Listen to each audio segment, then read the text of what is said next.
Bien, vamos a utilizar ahora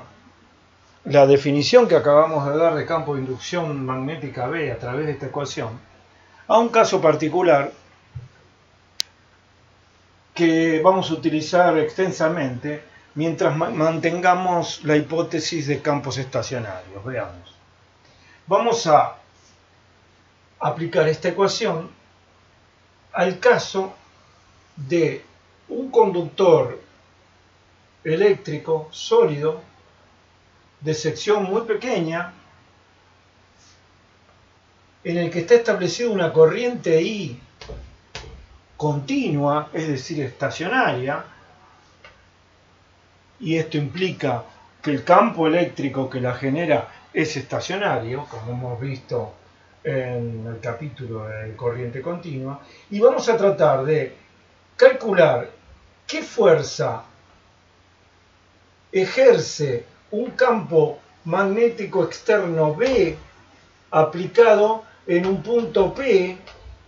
o existente en un punto P por el que pasa el conductor eléctrico en el que está establecida la corriente, en el que se ha establecido la corriente I. Por supuesto que la dirección y sentido de B son absolutamente independientes respecto de la orientación del conductor y del sentido de la corriente I. La corriente es continua, constante en el tiempo, B es estacionario, de manera que esta configuración a la que le vamos a aplicar esta ecuación mantiene las hipótesis de corriente continua, campos estacionarios, cargas en movimiento, agregando ahora el campo de inducción magnética B. Ampliemos esto, tenemos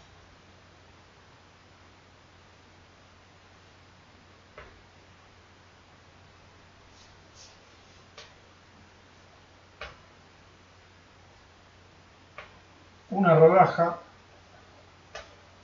de espesor diferencial L de un conductor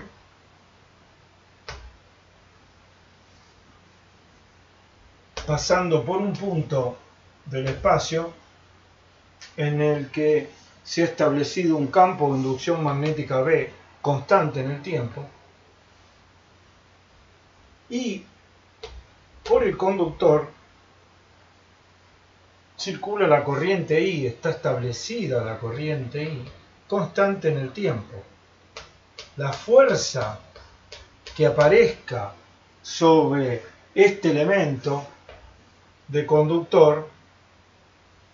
será una fuerza diferencial, porque es diferencial la longitud que estamos tomando. Y será proporcional a la cantidad de carga contenida en esta rodaja de espesor diferencial L del conductor en cualquier instante. ¿Por qué en cualquier instante? Porque el estado es estacionario y la cantidad de carga acumulada en una zona cualquiera del espacio es constante en el tiempo, aunque esté fluyendo. Es decir, que la corriente que atraviesa la sección del lado izquierdo de la rodaja es igual a la que atraviesa la sección del lado derecho, y la cantidad de carga que hay en un instante cualquiera contenida en esta rodaja es siempre la misma. Entonces, diferencial F será diferencial Q por B vectorial B, donde la velocidad V es la velocidad de arrastre de los portadores de carga del conductor. La relación entre I y diferencial Q será que I será elevada de Q respecto de tau en un instante cualquiera, porque estamos en estado estacionario. Si reemplazamos aquí arriba, obtendremos diferencial F igual a I diferencial tau por B vectorial B. Ahora, a su vez, la velocidad B de arrastre la podemos expresar como el módulo de B en el versor L, siendo el versor L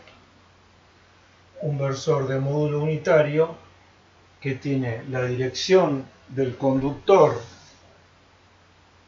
en el punto P y el sentido de la corriente.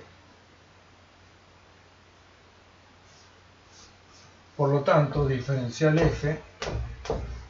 será I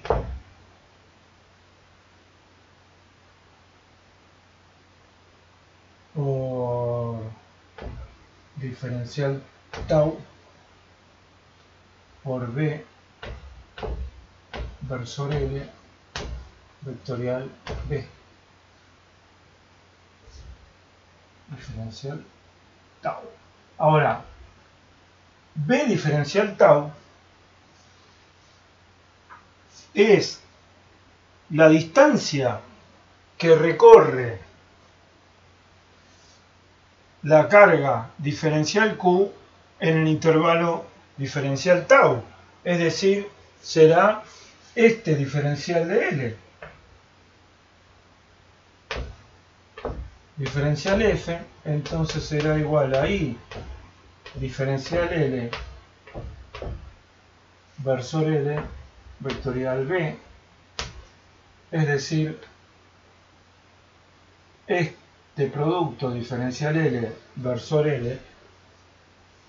no es más que el vector diferencial L tal como lo hemos definido para calcular la circulación del campo eléctrico, de manera que podemos escribir diferencial F igual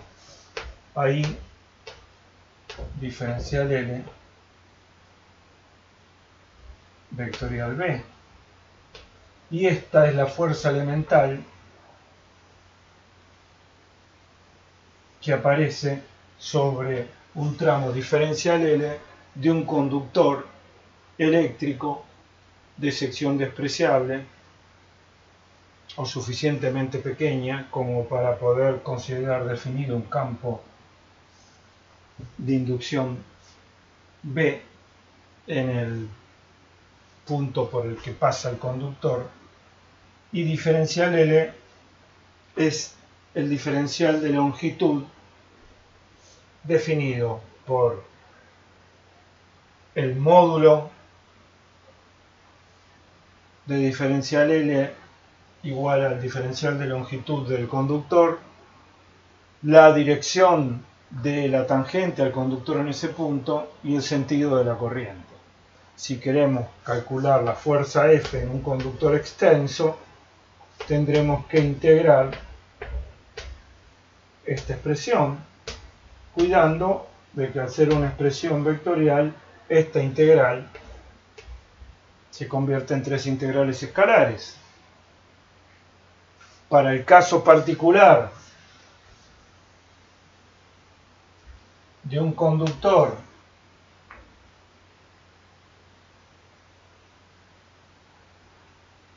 rectilíneo, un tramo de conductor rectilíneo de longitud L, ubicado en un campo magnético externo, esta integral, si el conductor es vertical y el campo magnético externo B es perpendicular al pizarrón y entrante, la fuerza será, si I es con sentido hacia arriba, tenemos que hacer I diferencial L por B, giramos de I diferencial L hacia B y la fuerza es de derecha a izquierda, F será I por L y por B, en módulo. Si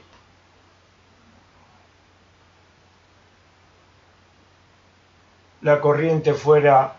en sentido contrario o el campo fuera saliente, la fuerza invertiría su sentido.